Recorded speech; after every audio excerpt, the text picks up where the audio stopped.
యాక్చువల్గా అయితే గనక అందరూ ఒక్క తాటి మీదకి వస్తే కరెక్టే, కానీ ఇందులో పార్టీల ఎఫిలియేషన్స్ ఉంటాయి, మళ్ళీ ఇండివిజువల్ డెవలప్మెంట్ ఆలోచనలు ఉంటాయి.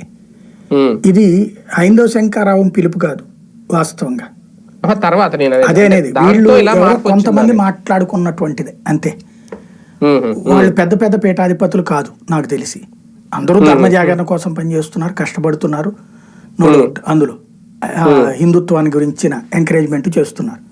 కానీ వీళ్ళందరికీ కొన్ని కోపాలు ఉన్నాయి అక్కడ తిరుమల తిరుపతి దేవస్థానానికి సంబంధించి. అందులో ఒకటి తగిన గౌరవం లభించట్లేదని వీళ్ళకి. అట్లాగే మొన్న మధ్యన కొన్ని ఇష్యూస్ కూడా నడిచినాయి. వాళ్ళు మాట్లాడడం టీటీడీ గురించి వాళ్ళు పట్టించుకోకపోవడం ఇట్లాంటి. ఈవెన్ ఆ ముంతాజ్ హోటల్ ఆపేయమని చెప్పి వాళ్ళు చెప్తుంటే అది టీటీడీకి సంబంధం కాదు, అది ప్రభుత్వానికి సంబంధం. టూరిజం శాఖకి ఇచ్చిన ల్యాండ్ అది. అది ఆపాల్సింది ప్రభుత్వం. ప్రభుత్వాన్ని ఏమనలేక టీటీడీ మీద ఒత్తిడి తెస్తున్నారు. వాళ్ళు ఏం చేయలేకపోతున్నారు అక్కడ. కాబట్టి ఎదురవుతున్నటువంటి ఇష్యూ వాస్తవంగా హిందూ ఆలయాలను విముక్తి అన్నటువంటిది ప్రజలలో వచ్చిన చైతన్యం అయితే స్పష్టంగా కనబడుతుంది. కానీ నేను ఆ రోజునే చెప్పాను కదా, ఇది గ్రౌండ్ లెవెల్లో చర్చ జరగాలి పెద్ద ఎత్తున. అది కేవలం అక్కడతో ఆగిపోకూడదు అన్నటువంటిది. అది ఆగిపోయింది అక్కడతో. హిందూ చైతన్యానికి ఒక ప్రత్యక్ష సాక్ష్యం కనబడింది.